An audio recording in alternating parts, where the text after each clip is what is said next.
Thank you. Am I on? Oh.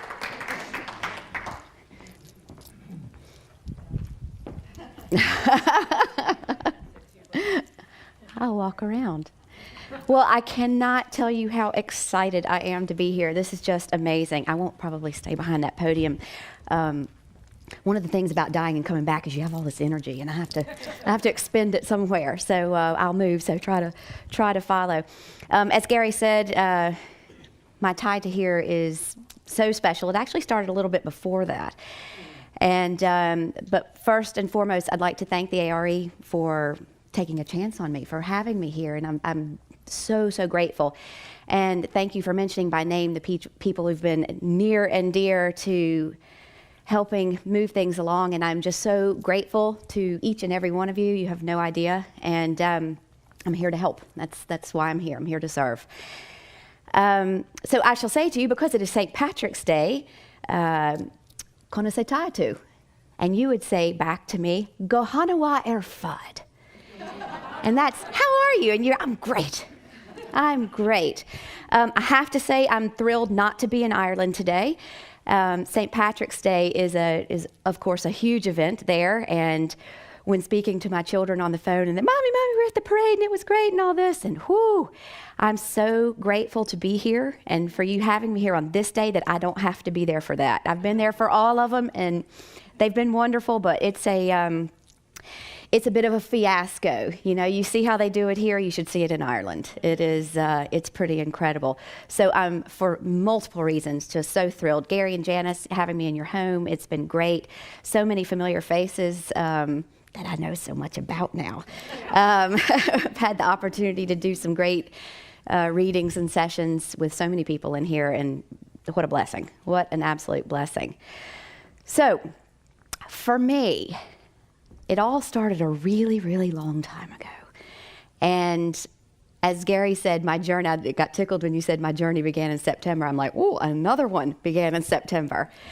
I was always a little bit different growing up. My mother had the German measles when she was pregnant with me and was told by the doctor that I wasn't going to make it, and if I did, that I'd have some problems.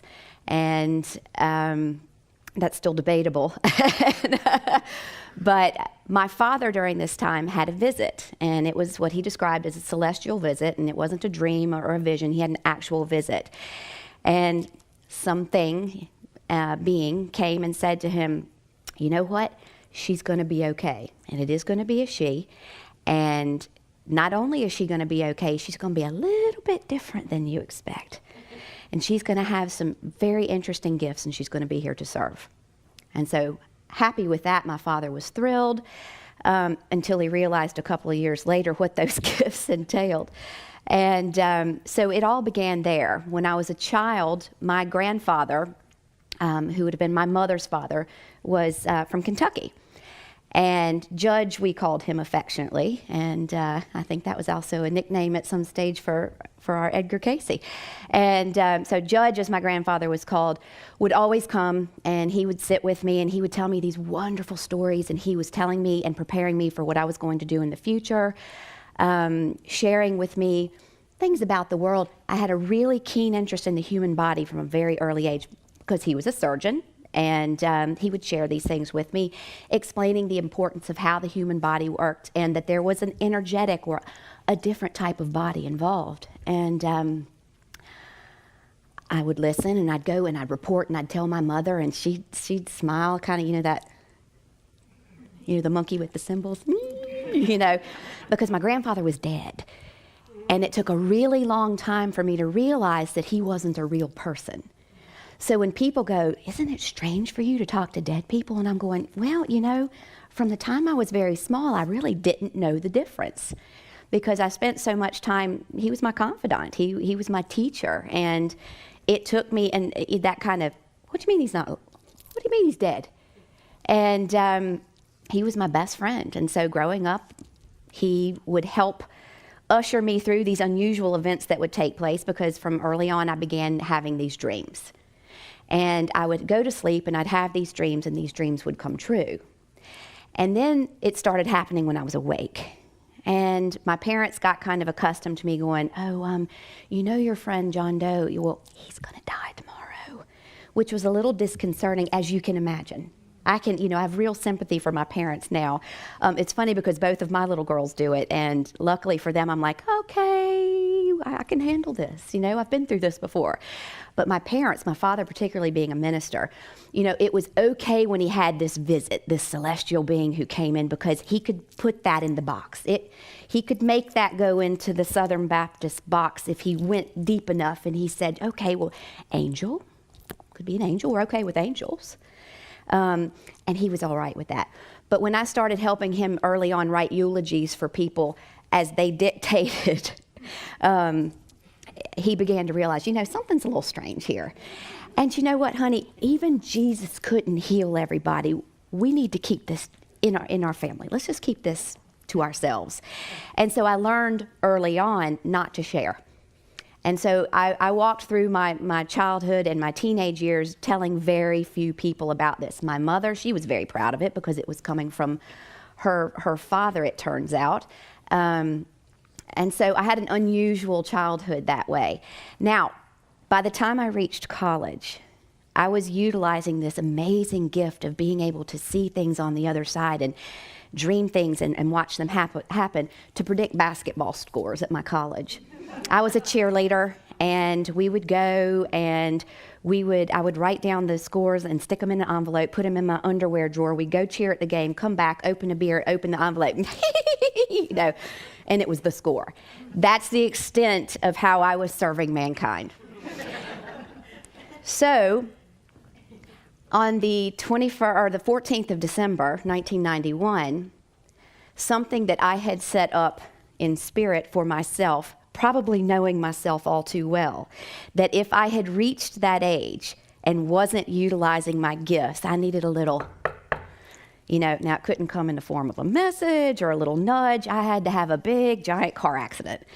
And so I'm traveling in Charleston, South Carolina, and it was a very hot December day, and I had less than 2 miles away from my apartment at the time. I came up to an intersection, and if anybody knows Charleston, Highway 17, it's a big highway, 6 lanes this way, 6 lanes this way, and I'm at the red light, and I'm just waiting, and my light then turns green. Well, I make it all the way across 5 of those 6 lanes, and I look over, and suddenly I see this car barreling down, and I'm going, that car is not going to stop. And as we say in Ireland, I'm brown bread. I'm toast. And I had this immediate awareness that this was it. And all of a sudden, everything slowed down. And it was like time stood still, and it was the most familiar feeling. And I'm watching, and suddenly I realized I had a choice, that I could remain in my body and experience the impact of the vehicle, or I could go out and watch. Well, which one would you pick? I was overwhelmed with this sense of, I've done this before. Gosh, this is really familiar, this whole dying thing. This isn't so scary. So next thing I know, I'm up and I'm looking down at the accident. And then everything sped up and kabam. And an 81-year-old man who failed to yield at his red light had now plowed in and T-boned my car on the driver's side. So basically a car was crushed into the left side of my body. And I'm watching, I'm going, wow. I could hear I had on this big jingle bell necklace that my mother had given me with the Swarovski crystals around it. It was fabulous. And my Bermuda shorts and Santa Claus t-shirt, because it was Charleston and it was hot. And I can hear from there that bell clanging off the chest. And I could see the car spinning around. And I watched my body slump, and I was like a puppet in suspended animation, just trapped with the seatbelt. The seat had folded up underneath me. My legs were bare because I was wearing shorts. And all of a sudden there was blood coming out, and my head had gone through the window. And it had come back in. I'm like, wow, ooh, that was nasty. And then all of a sudden it dawned on me, oh, well that's the body that I was just in for the last 21 years. Oh, yeah. I didn't care. I had no attachment to it whatsoever. It was the best feeling in the world. And all of a sudden, after all those amazing little things I could do growing up, oh, you have little faith, there it is in your face over and over and over again, and you still have this little fear in the background. what happens if it all ceases to exist? What happens if I'm just snuffed out? You know, we all have that. No matter how much we believe, there's that little human part of us that goes, what if? What if that's it? What if when you die, that's it? And all of a sudden I was going, yay, that's not it. And I'm watching this happen, and I see people running up, and the traffic is now stopped, and there's a woman who comes and she places her name and address or phone number on the passenger side, which I thought was really weird. She didn't help or she didn't do anything. Maybe she had somewhere to be. She didn't want to get involved, whatever, but she left her phone number there, and I watched her do that, and I remember thinking, how odd. Then I saw a man in a uniform who came over and reached through because I had knocked the glass out with my head, and he reached in and he turned the ignition off so the car wouldn't explode. And he's now realizing, I can't get her out. They're going to have to use those jaws of life. And I'm watching this. Well, next thing, there's this sound. And if anyone's ever heard, maybe you've listened to some Irish music today, you've heard some pipes. The sound of the pipes, the drone, it's that real steady whoa, as they're piping up, getting ready to play the music. The horns make a tone. And that's the closest thing I can liken it to. And I heard this sound. And I was like, uh-oh, something's getting ready to happen. And next thing, whoosh. And everyone asked right there, was it the tunnel of light? Did you see the tunnel? I went so fast through that tunnel that I didn't see the tunnel, but I know the tunnel was there. And I arrive into this space that I've told this story a gazillion times at this stage, and it chokes me up every time. It was unbelievable. And I think because I don't have the words to adequately describe to you what that looks like, what it felt like, that's what distresses me the most. There were colors, there were sounds, everything was so incredible. There were things that I'd never remembered seeing on earth. There were feelings, just that love, you know, was it all love? It is. It's just this amazing sensation of pure well-being, of completely being surrounded, enveloped in love. And I was just kind of bathing in it. And then the music changed to something that we would refer to now as the music of the spheres.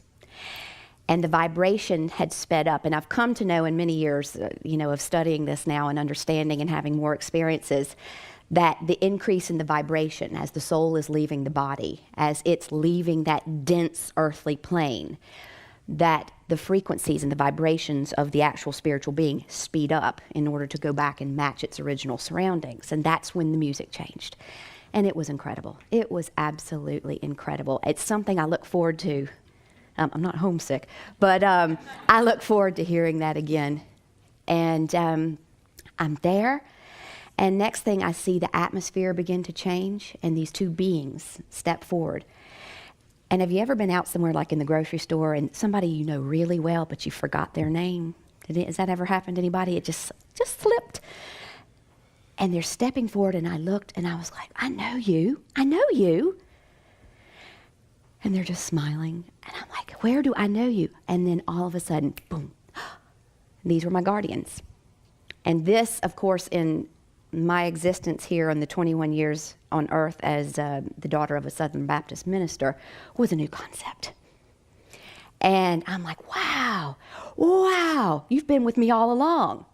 And then all of a sudden it dawned on me, there's been an all along. I wasn't just that girl. I've been lots of different things. And it all came back. The memory, instant. Because I always said, you know what, there better be a movie. There better be a movie and an explanation when I get there. I used to say that all the time when I was little. I need somebody to give me some answers. And it's good to know the memory comes right back. So I arrive in, get this immediate download of who I had been, why I had been. And it was the best homecoming ever. These two beings now surround me with love, and I'm all, whoa, this is amazing. Now I remember what I am, who I am. I am divine love and wisdom. Oh, yeah. And I just basked in that. And they let me for about a minute. And then it was time for the life review. The life review was very interesting for several reasons, because I can't recall at this stage, after having been through a death experience, what a life review is like when you actually stay over there, because I came back. So I'm giving you my life review experience and bearing in mind I came back.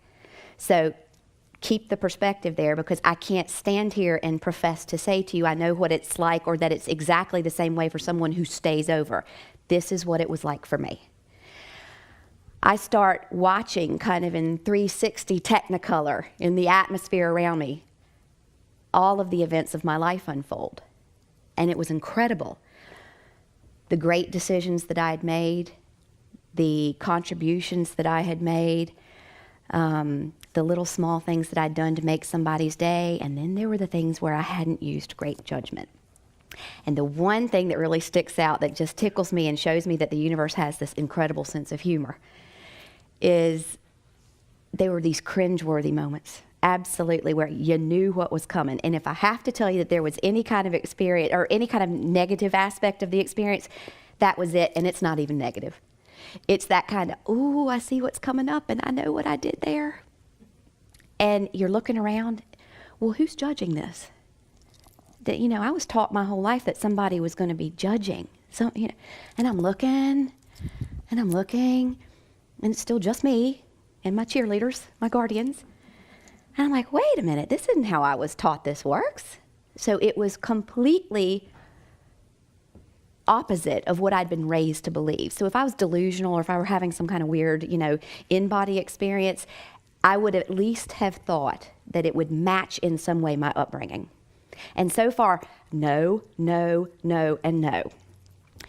So I'm looking, there's no judge, and I'm realizing, oh, wait a minute, I'm judging this. Oh, well, I'm going to be really kind to myself here.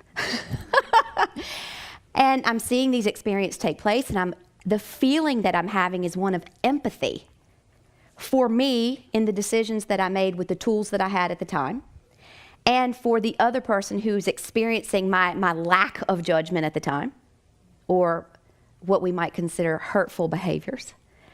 And I'm watching, and I'm kind of very detached, and I'm going, okay, well, if I were doing that again, I might do it this way. And I'm thinking, and I'm integrating those thoughts. And that was it. There was no wrath, there was no judgment, just this peaceful, loving space of everything's okay. This is perfect. And I was like, wow, this is amazing, absolutely amazing. And so during this time, I was told a lot of things, and I was shown a lot of things. And so a lot of the mysteries of life, at least for me, aren't so mysterious any longer. And then I realized, I have a choice to go back. And it was like nobody had to tell me. I knew. And I knew that I was in charge of this choice. I knew I could stay, and that I was more than welcome. And I also knew deep down I had to go back. I wasn't finished.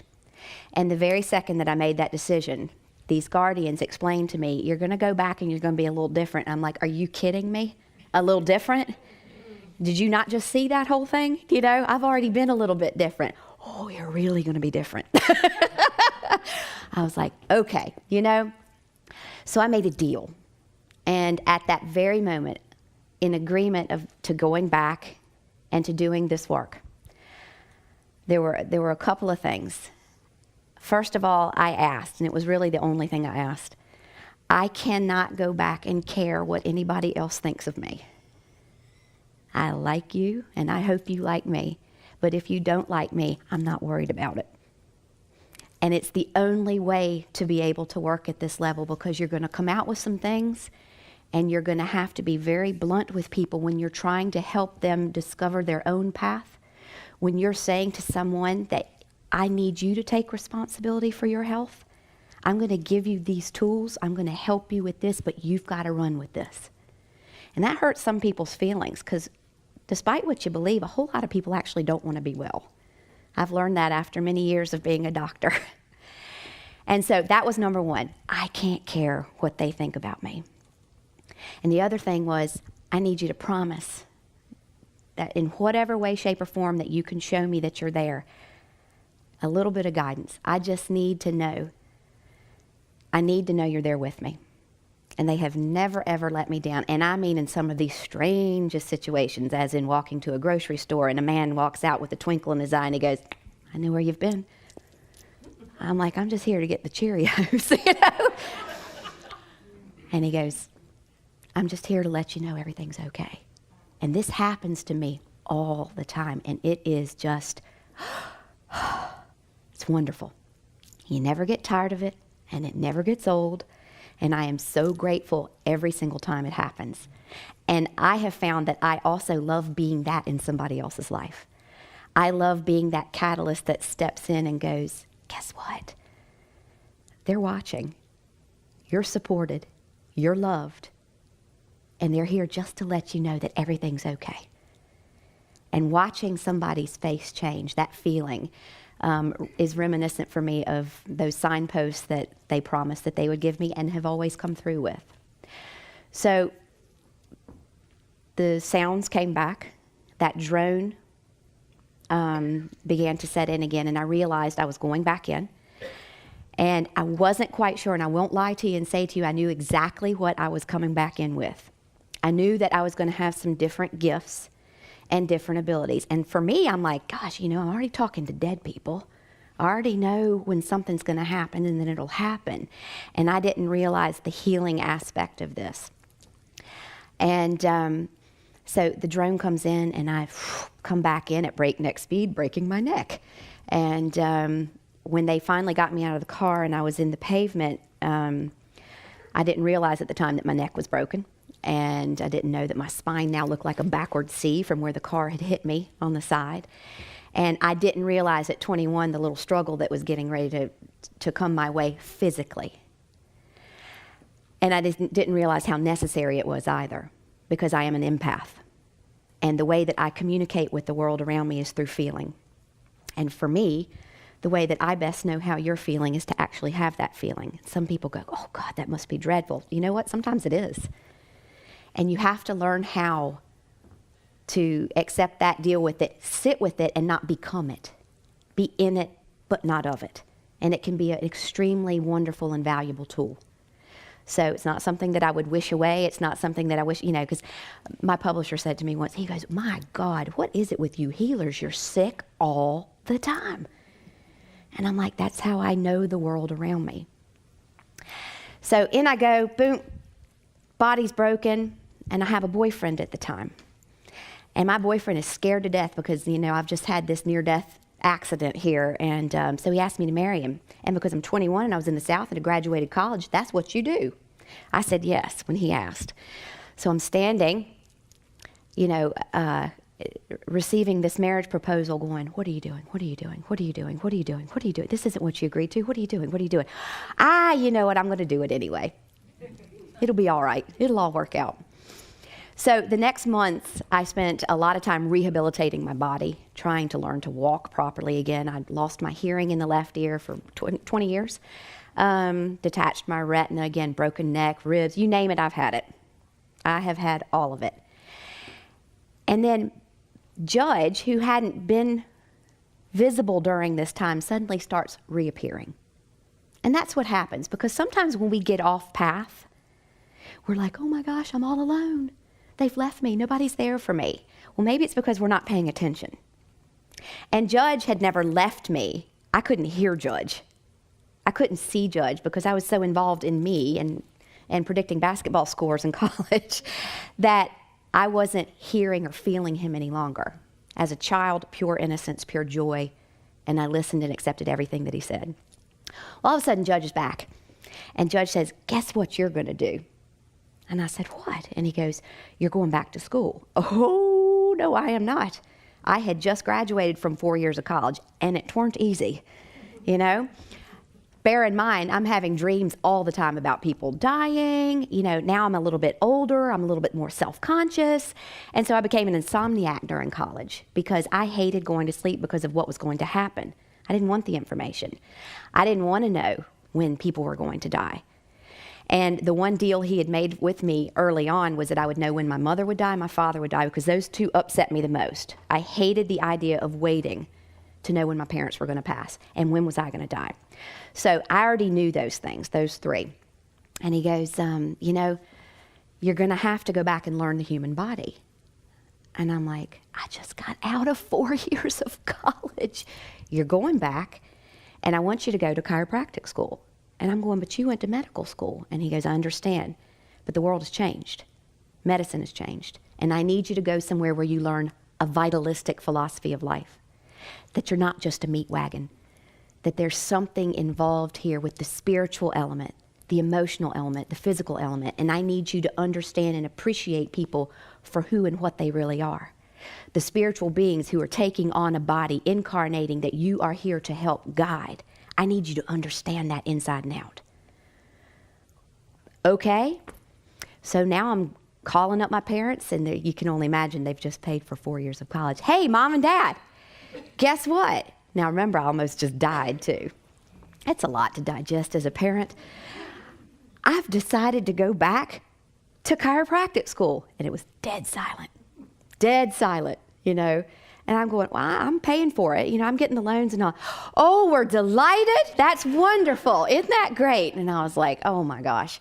So back to school I go, and it was amazing. I have to say, it was absolutely amazing. I learned about the human body, and I learned in a way, again, of vitalism that integrated the importance of the mind, the body, and the spirit.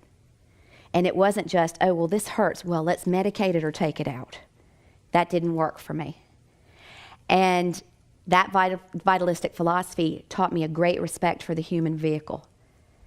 But it also added to what I had learned on the other side, that it was simply a vehicle. It's one I love and one I cherish, but I'm not that attached to it. I want to take great care of it, but it isn't who I am. And the focus of what I would be doing was helping people to remember, it's great that you have that body and it's carried you all this way, but that's not who you really are. Let's try and remember who you really are.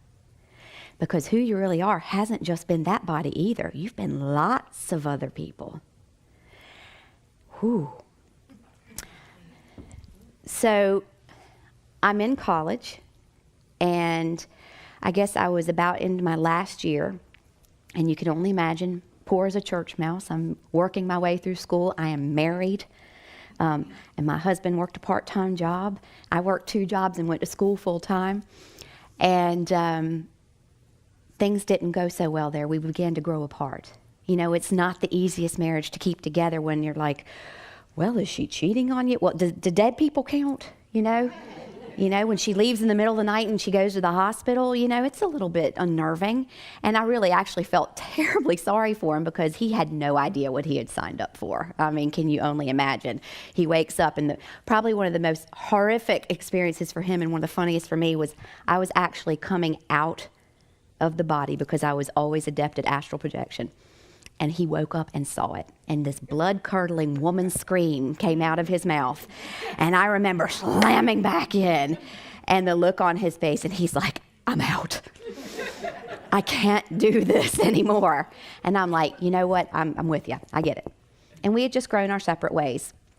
And so I now find myself living in our home together, and I had to get a roommate and to help with the bills and all. And so I was like, just please, somebody that's going to get this, somebody who's not going to freak out, because strange stuff happens. We get lots of noises in the night, you know, there's lots of things happening in any house that I live in. So along came JoJo.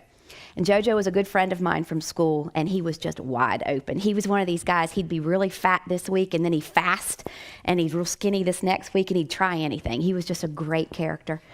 And he was the best roommate, housemate that I could have asked for. So I'm working one day, and JoJo comes up to me and he said, do you mind if I host a party at the house? I don't mind. I'll be gone actually at work. It's a psychic party. Sure. You know, I don't care. Now, funny enough, with all of these abilities, I had never, ever been to a psychic, ever. And so I come home from work that evening, and there are all these people in my sitting room. And the way the house was set up was there's a sitting room here and a sitting room here. And there are all these people lined up, and they're going in one by one to Psychic Susie in the front. And they'd spend some time in there. Now, one thing that I had not told a soul at this stage was for the last month leading up to this, I'd been getting these strange visions. Sounds funny saying strange, doesn't it? But again, the universe, with its incredible sense of humor, sends these symbols in flaming orange. They either thought that I was too dopey to get it, or they just thought it was really funny to watch my face when I'd see the flaming orange symbols. And they would come in 3s. And they'd come in the 3s and wait for me to record them. And I'd watch them, and I'd look, and I'd watch, you know, gosh, interesting, you know, write them down. Write them down. So I'd write them down. And then the next set of 3 would come. Well, eventually there was an alphabet of 21. And I'm like, whoa, these are crazy. Where are these coming from? They're so familiar. They are so familiar. Have you ever been to a place or seen something or heard something? You're like, that is so familiar, but it has nothing to do with who you are right now. Well, this is what this was like. These are so familiar. So back to the sitting room, and Psychic Susie is in there. I'd gone back to my bedroom. I'd worked. I was tired. Next thing I hear, and it's JoJo at the door. Everybody's gone. Susie's still here, and she wants to see you. And I went, no, she must be really tired. And he's like, she said she has something she needs to say to you. And I'm like, what would a psychic want to talk to me about? Which has always been kind of funny. So I'm like, okay. I go in and I find myself for the first time in my life sitting toe to toe with a psychic. And I'm like, this is so weird. It's okay if I do it, but nobody else, And again, being on the receiving end of it, oh, how creepy. I can do it to you, no problem. Don't do it to me. And so she goes, gosh, you've had some really interesting things happening lately. And I went, oh, really? And she goes, yeah, you're getting ready to go abroad. And I'm like, have you seen my checkbook? I have like $2.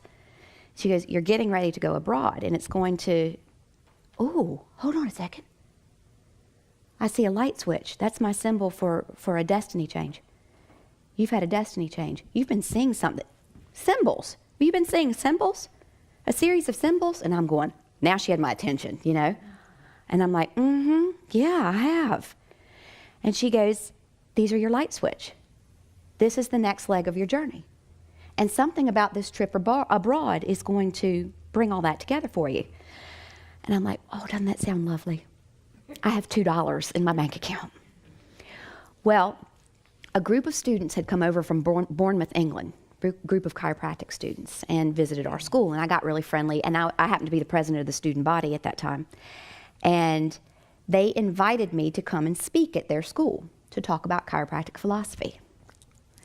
So I find myself in the president's office at the school, and I'm doing this pitch going, here's why the school should pay for my trip to England so that I can go and share our message and our chiropractic philosophy. And it was so reminiscent of being 14 and standing in my parents' bedroom begging them for my first concert. I wanted to see Chicago. It's not like it was a big rock band or anything. And I was giving my spiel about why they should let me do this. And I'm having this flashback, and I'm presenting to this president, please let me go. And he did. They paid for my trip, right? So I end up in England, and I'm representing my school, and I'd give this great talk on philosophy, and it was really funny. I was always able to talk. I was always able to share, always able to share the story. No problem. No notes, no nothing, because it was always coming from here. And I got it. I embraced it. And particularly after having gone to chiropractic school for the reasons that I did. Like this guy went because he had a corn allergy, and this one had migraines. And I'm like, oh, I died, came back in, and then my dead grandfather told me I was coming. And they elected me class president that day. So, it was simply amazing being in this position of being in this place to go and talk to these people, because their school was extremely mechanistic, very medical view towards chiropractic. They were using it as a Band-Aid. They were correcting things. Symptom chasing is what they were doing. They weren't connecting the mind, body, spirit element of it. And this is why they were so hungry for the philosophy. So I go over, and I'm instantly this rock star. And I'm like, oh no, this doesn't belong to me. This philosophy belongs to everybody. And it was wonderful. So I end up going back home, and I'm like, I'm hooked. I loved England. And I had gone for a weekend trip to Ireland. Oh, I get to Ireland. It was fabulous, and it was St. Patrick's Day. So can you only imagine, you're in your late 20s, you're divorced, and you get to Ireland and it's St. Patrick's Day. It was awesome. It was awesome. So I go back, and I just had this bug. Now, really, it was about the symbols. I had this sudden urge and knowing that I had to get back over there. It was, do you know when you hear about a minister who has a calling and they're called to the church? Well, I was called to Ireland. People go, did your husband go? Every time, everyone asks me, did your husband move to Ireland? No, I don't have one. Why did you go? Oh, was it your work? Yeah, you could say that, all right. And I had this obsession with getting back to Ireland. So I went back and I graduated from school, and I'm like begging, please, whatever you can do, please make this happen. And long story short, things began to fall into place. And I end up being able to take another trip back. At this time, these symbols, which are so elusive to me, I get to a place which is on the west coast of Ireland called Galway Bay. And I walk into this little antique shop, and we're nosing around, and my friend Lee was with me. And on the flight over, I'd filled her in about all the symbols, and I'm looking through all this stuff, and I went, and I picked this necklace up, and one of the 21 symbols is on this necklace. And I'm freaking out. Can you imagine me freaking out? I'm very calm. And I go straight up to the shop owner and I'm like, what is this? And he goes, oh, that's part of the Ogham script. I'm like, the Ogham script? And he's like, it's the most ancient script in Ireland. It predates the Celts. Nobody actually knows its origins, but, you'll see it on different things around. And I'm like, oh my gosh. So, of course, I buy the little necklace, and we walk over to the pub, as you do when you're in Ireland. And I just had that feeling that something huge was getting ready to happen. We walk into the pub, we sit down at a table, and this ginger-haired fella walks up and introduces himself, the nicest guy. Oh, great. He hears the American accents. They love that. And, oh, what are you girls doing here? And I'm like, oh, we're here doing this, and this. And he's like, well, would you like someone to show you around? So, of course, being young females on our own to a total strange male, we go, sure, of course we would. We're driving a friend's car, having true difficulty driving on the left side of the road at this stage, and the scratches were all down the side. And we were happy to have someone who knew what they were doing. So he goes, here, I'll take y'all around. So we end up driving around.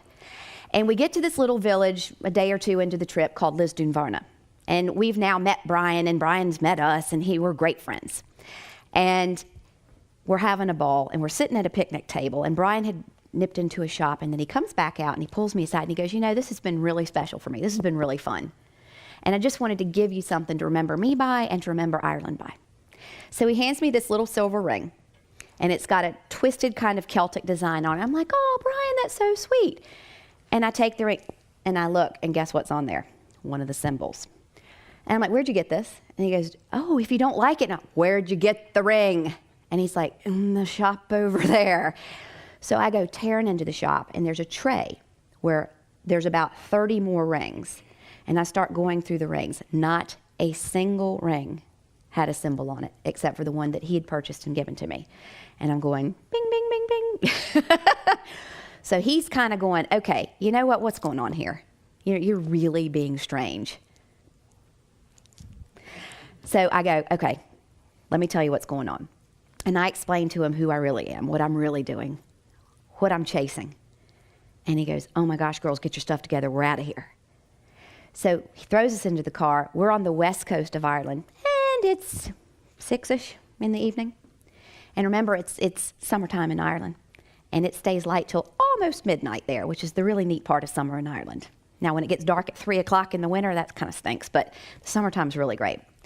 So we're driving from the west coast across to the east coast, and he's not saying a word. He's like this, very white knuckles on the wheel, and he's not saying a word. We're like, where are we going? Where are we going? Well, the sun is beginning to set, which means the sky is turning kind of a royal blue, and it never sets all the way. The sky remains somewhat light. And all of a sudden, I can feel the hair on the back of my neck standing up, and I'm like, where are we? And he's like, we're almost there. We're almost there. And we pull up outside of these iron gates. And I'm looking, and I'm going, that's one of the symbols on the iron gate. And he's like, welcome to Newgrange. And Newgrange is a megalithic tomb over 5,000 years old. It's made completely of quartz. And there are curbstones dating 2,500 years pre-Celt, so about 7,500 years. And on these curbstones are carved these symbols. And I'm looking, of course, it's a national monument. The place is closed. It's like 11 o'clock at night. And I'm looking over the gates, and this thing's way up on the hill, and I can't see, but I can see the ones, and I was so happy, and I was nearly crying because I can see the little things on the gate, and I'm like, oh, this is amazing. Next thing he goes, come on. You only get one chance to do this. He's like, you're going back to America. And I went, okay. And so he drives around this way. Next thing, we're parked in a field. And I'm like, what are we doing? He's like, you only get one chance. You're going back to America the next day. Okay. So now we're running across a farmer's field, cow poop everywhere. We're trespassing. And it dawns on me, we're getting ready to break into this national monument here. That's great.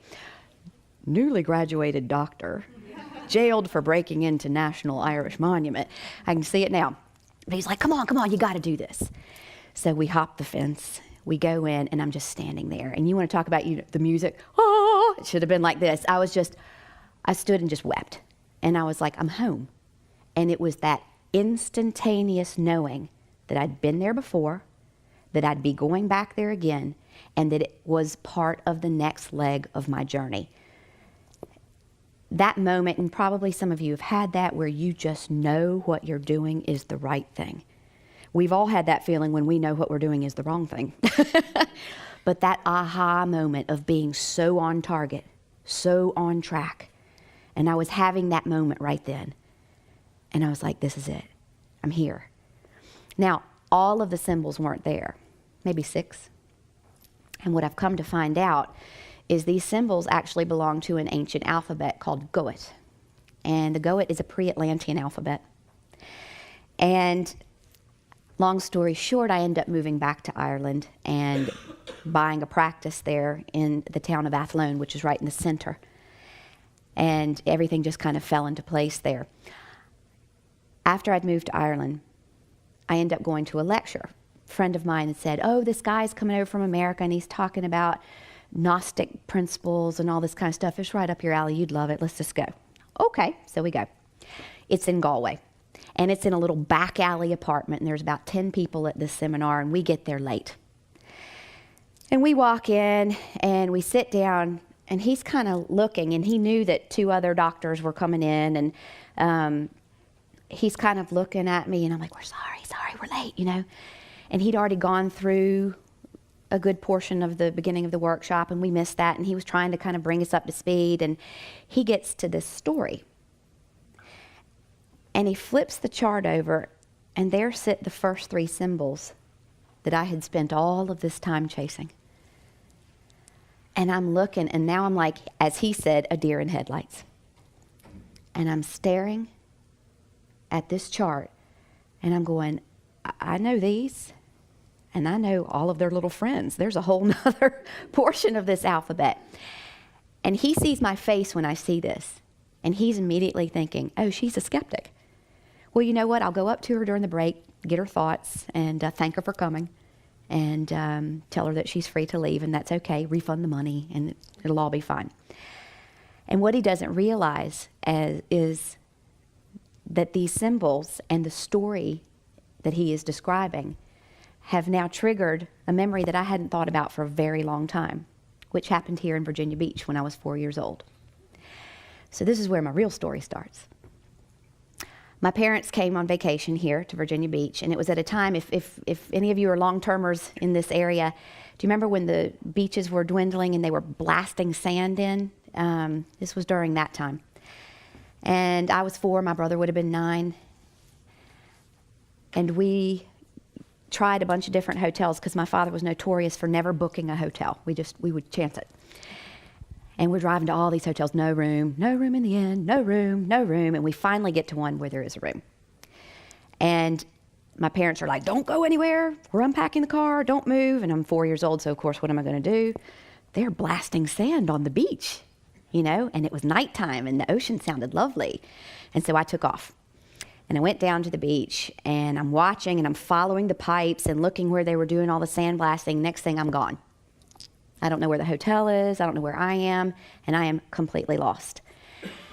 And so I walk, of course, in the wrong direction, and end up eventually happening upon 2 hippies who, remember, it's early 70s, and they had a little makeshift stove. I remember them smoking skinny little cigarettes that had a funny smell to them. And they were very nice to me. And I walked up, hey, have you seen my mom and dad? Now, the horrors of even thinking of that scenario today, as a parent, I just freak out, But they were wonderful. And they got up and they were like, let's see if we can find your family. And we walked because they're like, what hotel are you in? And of course I told them one of the 10,000 that had no vacancy. And we walked and we walked and we walked. Hours had gone by. You can only imagine. There's no such thing as cell phones. There's no way to contact anybody, no way to call the police. And we're walking from hotel to hotel. And we finally get back to our hotel. And my mother, just her face when we cross that threshold, and I've got one hippie in each hand, and I am happy as Larry, because I had just had the time of my life. It was a ball. I'm not thinking about how horrified my parents are, thinking that I've walked into the ocean, I've drowned, or somebody's stolen me, and my mother's bawling. It was a couple of hours before my dad got back. Oh. And my honest-to-God dread was of the trouble I was going to be in. It wasn't the worry that I'd caused him. It was the trouble I was going to be in. Oh, boy. You know, first time I ever saw my dad cry. He walked in. He was just beside himself. And then the lecture began. So my dad is, bending down, and he's talking to me. Do you realize that you could have drowned? And all of a sudden, his voice just began to drone out. And next thing, I'm having a spontaneous recall for the first time of a past life. And I remember standing in an area, being guardian of these symbols that showed up much later in my life. And asteroids are flaming through the sky. There's a huge wall of water, and I drown, and everybody around me drowns. And this was about 13,500 years ago from now. And I'm standing on the spot, and I'm going, what the heck just happened? This was as real to me as I'm standing here to you. And next thing, there's my father. Do you hear me, young lady? And I'm back. Do you hear me? And I had enough sense at 4 years old to know that my parents were so upset, so beside themselves, that I wasn't going to tell them what just happened. And so I storehoused that memory, and I learned to keep it to myself from there on. And they didn't find out about this until many, many, many years later. And it's funny, it all started here at Virginia Beach. And what I think is so interesting is that on the 10th of August, 1923, Edgar Cayce had a little experience, well, a big experience in my book, coming from a very similar background to mine, being a staunch Protestant and being raised, having read the Bible, one time for every year of his life. He was suddenly faced with something that I'd faced as a child and then had to face again at the time of my car accident. And it was this concept that I have lived before, that we'd all lived before, that there was something called reincarnation. Because I can tell you, it's never a word that showed up in my household. Never. I didn't even know what it meant. I had no idea. And I have such a kindred feeling for him, and that feeling that he must have gone through on the day. Because August 10th, 1923 was the first time that he had done a reading, and he came out and went into complete and utter shock when the stenographer read back to him the contents of this reading, which categorically, emphatically talked about reincarnation as a fact. This didn't fit in his box, and it certainly didn't fit in mine. But I know what he must have gone through, because I remember trying everything, going, I can't deny what I've just seen. I've just died, for God's sake. I remember this. This isn't some fantasy. It's not because I knocked my head through the window. There's that little detail of when I was in the hospital and the policeman came to speak to me, and he's like, okay, well, let's try and retrace the day. And I'm like, oh, I'll tell you all about it. I had a bird's eye view. And I'm telling him all these things, and neither of us are really realizing at the time until all of a sudden I'm like, and the lady put that thing on the front seat with her name and address on it. And then the guy in the uniform came in and then I went, that was you. You're the guy who turned the car off. And he's just pale. And he's going, you were completely gone at that stage. How do you know this?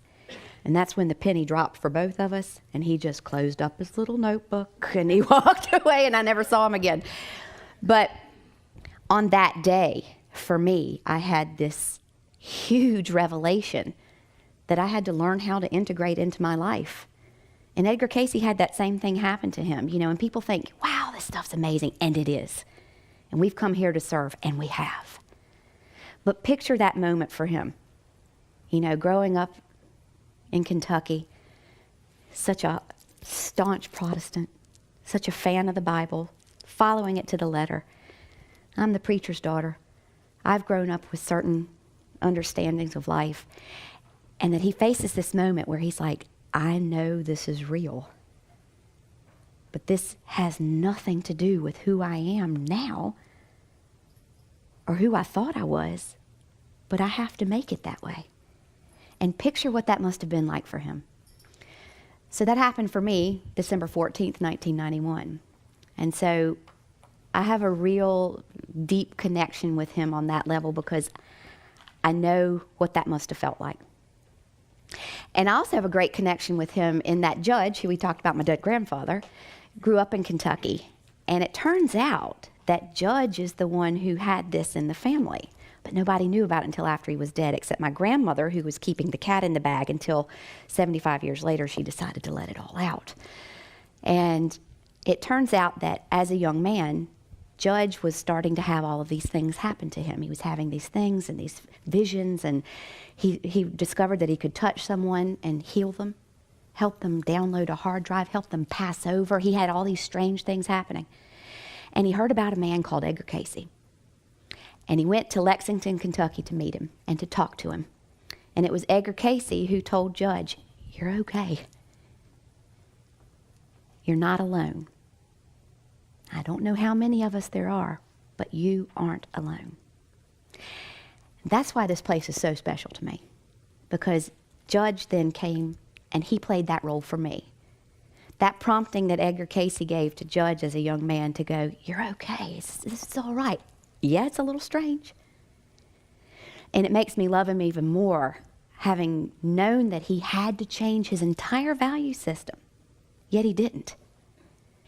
Because really, if you go back and look, there's absolutely nothing in that concept of having lived before that doesn't go with what he had learned, only it had been a little bit edited. And he realized that, and he was able to open up and accept that. Because what he wanted, and what he wanted this place to be, and I know this, was the pursuit of truth. The pursuit of truth. And that's what I'm here for. My story isn't like his, and I certainly doubt he ever ran around in a cheerleading costume predicting basketball scores. I'd say he was a little more honorable than that. And interesting enough, a lot of people don't realize that he actually had a near-death experience himself, a drowning experience. And again, another commonality there. Because those of us who can do this have always tried to find, what is it? Was it the big knock on the head? I actually personally believe that it's an opening of the pineal gland, that it's something that happens at that moment of deep trauma that allows that pineal gland to just burst open and to begin to reconnect to the source. That thing that's available to all of us, but we've gotten a little crusty over the years. And my job, what he did, was all about taking people and going, find your truth. Let's find your truth. And that's how he chose to serve. And boy, did he ever serve. And so for me, now at this stage in my life, the work, it's all the same. I might come in a different package. You know, I might be a little bit different from him. And there are different people out there who are in pursuit of that same truth. And I think that if we can come together and we can begin to grow and to work, and we can put our stories together and we can bring that hope and that promise to other people. Because the other thing that I know he felt in reading a lot of his past stories and readings is that he felt like everybody could do this on some level. But for whatever the reason, some people either chose via their life path not to do it, or they had never been exposed to the tools or the experiences that could help them reach that state. And like I said, a lot of people think it's cool. A lot of people think it's really fun to know stuff before it happens. And yeah, it is. It's great, but it's also a great challenge. And it's one that you have to be dedicated to. And on that day, back in 1991, I dedicated my life to this. And I understand the commitment that that takes. And I have extraordinary reverence for the commitment that he took with this in his life. Probably one of the most powerful moments I've ever had was I was coming here. I was with my mother, and it was one of her goals to get here. So my mom and I, she's 85, we're doing bucket list stuff now. And she's having a ball. And one of the bucket list things was to get here because she knew the connection with Edgar Casey and her father, and she wanted to come and check the place out. And funny enough, she'd been diagnosed with leukemia. And we got here, and I'm like, Mom, you don't have leukemia. I'd flown over from Ireland for the sole purpose of going, Mom, you don't have leukemia. We're going to do something about this. And we get here, and there was a fellow at the front desk called John, and he was like, oh, you're from Ireland. We're getting ready to go over with a group with the ARE to Ireland, and we're talking away, and nobody else is there, and we get this private tour. And I was like, yay. And John took us around, and he took us upstairs, and the couch that Edgar Casey used to do his readings on was there. And he said, just slip over there. He goes, lift the cover. And I lifted up that cover, and I saw that tattered, battered couch underneath there. And you want to talk about an aha moment? It was like lightning. And I just stood there and I looked. And I went, wow. That man served at such a high level and with a want and need to help as many people as he could possibly help. And at a time, picture back at the time, like close to his death, the 40s. We're talking World War II, the amount of people who are desperate to know what's happening to their children. It was just rife with stress. And the amount of people who were coming to him looking for hope. And he didn't turn anybody away. He didn't solve their problems for them. He gave them the tools. Take and do with this what you will. And I stood looking at this couch going, man, this is some undertaking. Now, I plan to tack on a few extra years to the 66 years that both Judge and Edgar Casey died, which I think is interesting. That couch showed me you've got to learn how to set your own boundaries. You've got to learn how to take care of yourself in order to give to other people. It was a huge moment for me. It was a really big thing, and I just had this really, again, kindred connection with him. And, this work for me, it's a life undertaking. What I do in my sessions, it's different every time. And there are people in here who've experienced that, and there are people who've experienced it on several occasions, and they're different every time. Sometimes we could be talking to your dead relatives. There are other times we could be dealing with your physical illnesses or ailments. There are other times that we're dealing with past life stuff. I know Edgar Casey had his life readings, and he had his physical readings. And for me, it's kind of modern day hodgepodge. It's all mixed itself in, but we all do things differently. I have great admiration for him and the way that he did that, because over 14,000, and I believe there are more now. They found some more. Is that correct? And that's a lot, and that's a huge dedication, and I get that, and I take that. Okay, love the humor behind it. I love interacting with the people, but I take it very, very seriously as well. And again, it's not just about the work itself and what I as an individual can give, because I'm just a channel. The source works through me to help you. The very same that the source works through you to help others in different ways. We're all doing it at some level. And it's important to me to be part of something that is moving that truth forward. And I was so excited. I was reading, I love to pick up old pieces. I was reading a 1967 edition of Casey's readings on reincarnation. I was just interested. I wanted to see how he handled this, because it was such a new experience for him at the time, and then it became such a huge part of what he did. And I wanted to know, how did this affect you? How was this? And I read this passage, and I'm paraphrasing, and it talked about the ideal of man reaching the Christ consciousness, or that Christ-like energy, that Jesus, the man, being someone that we aspired to be, and that he said we could be just like him. However, they left out a little bit via some of the edits, that it would take lifetimes for someone to work through and achieve that status. Because what kind of a cruel master would send you in here, put you in that body, and give you one shot to reach enlightenment? It's simply not congruent with the way the world works. And there was that paragraph, and I'm reading that, and I flipped the page. It takes lifetimes to do this. It's not an instant apotheosis. That's the title of my next book. And I'm like, wonder where that came from. And I'm like, wow. Our minds are working in the same direction. Granted, his mind's a whole lot sharper than mine, I can tell you.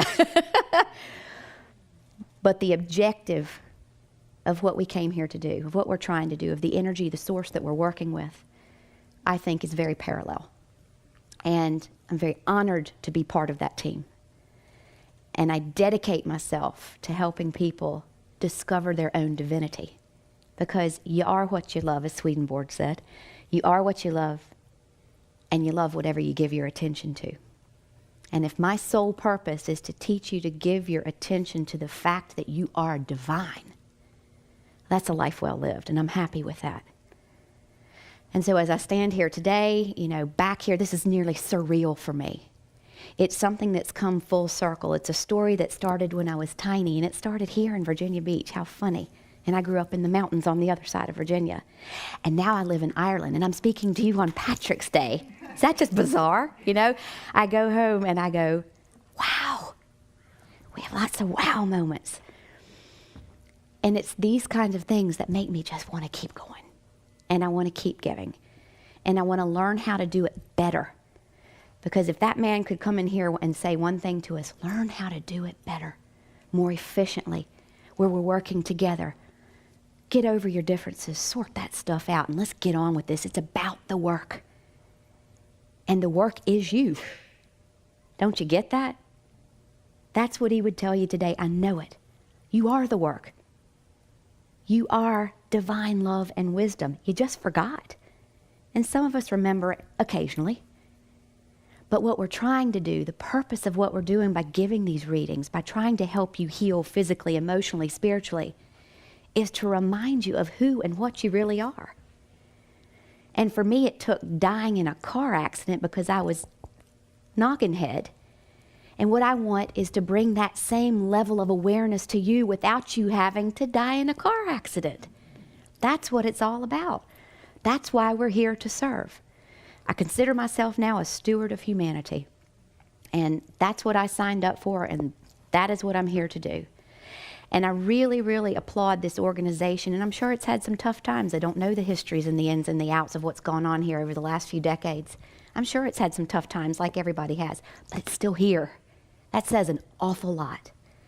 And when something that supports the work of someone that I feel such a kindred spirit to, and I have such deep understanding for the way he did work and how difficult it was, because I understand that from a first-hand level. All of a sudden you're just marching along and you're the preacher's daughter and you believe it happens this way and you go to heaven or you go here, and all of a sudden, oh, guess what? We forgot to tell you this. Oh, okay. Well, let me just see if I can integrate that into my 21-year-old brain. And luckily, it has developed over time, and I've learned to understand it. I've grown a maturity about it.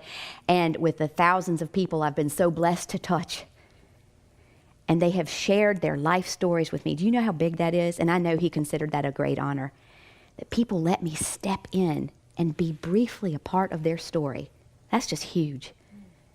And wow.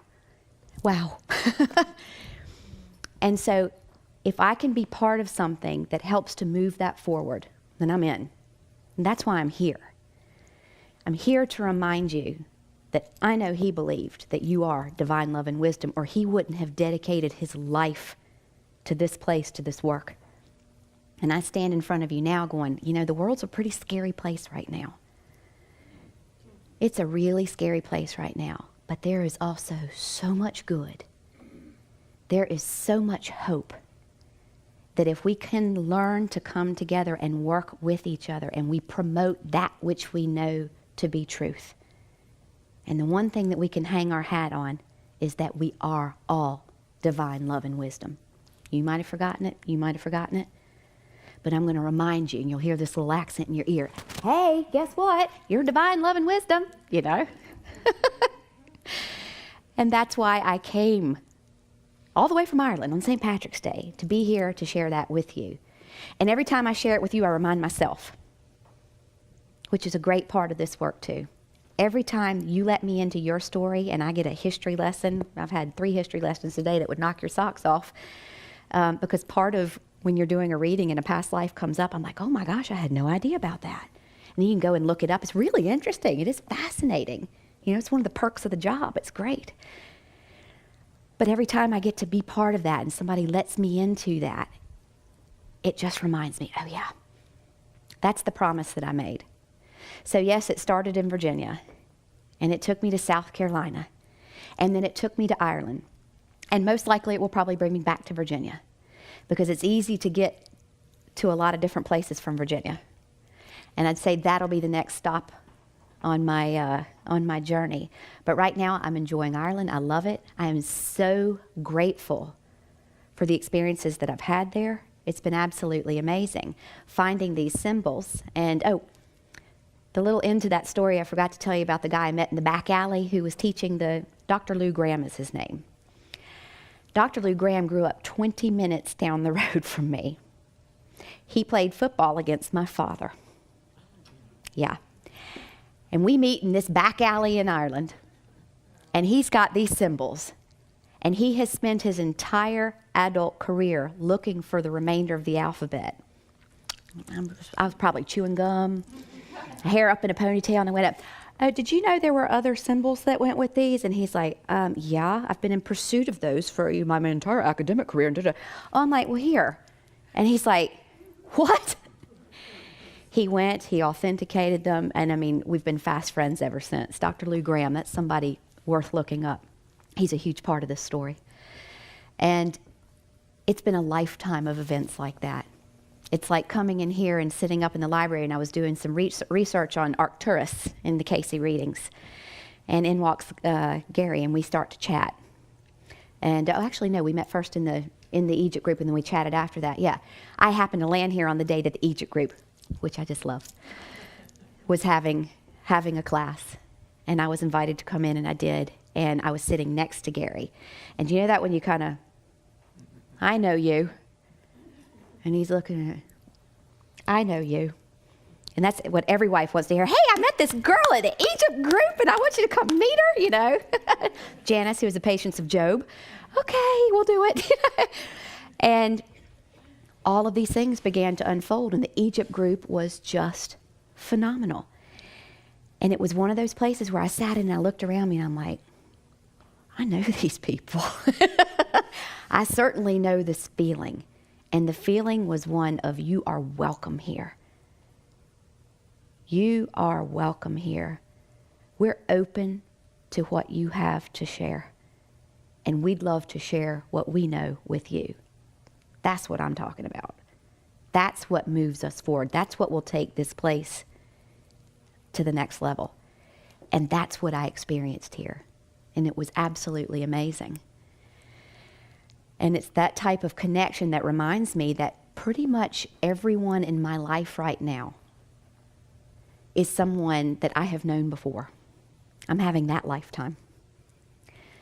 Not working out great in the romance department. But that's okay. I'm here for the work. And I'm still hopeful. No, I'm kidding. I have somebody wonderful in my life now. But again, somebody I've known before. It's just part of the way that it is. And he's great, and he's part of this journey. And funny enough, he lives out in Hollywood, and his sole ambition since he's been a young man was that he was going to be writing the screenplay for the Edgar Casey movie. And then we met.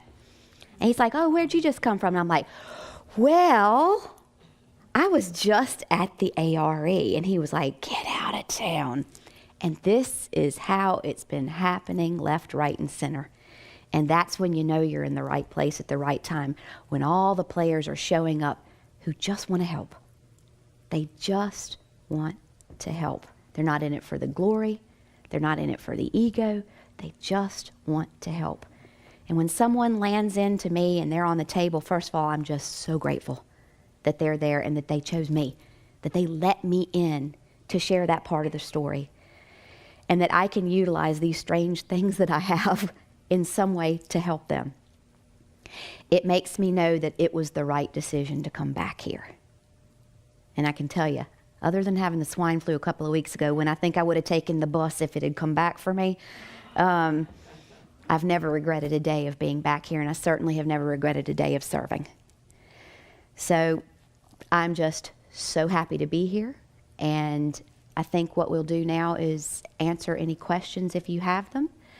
And I hope that has covered some of who I am and what I do and part of the journey and how Ireland was such an important place. And I just think it's so cool. I'm like, ooh, St. Patrick's Day at the ARE. Isn't it great? Because I've nearly been booted out of Ireland, you know, with my children in school. I actually got notes home from the teacher, please do not help your children with their Irish homework anymore. Ever.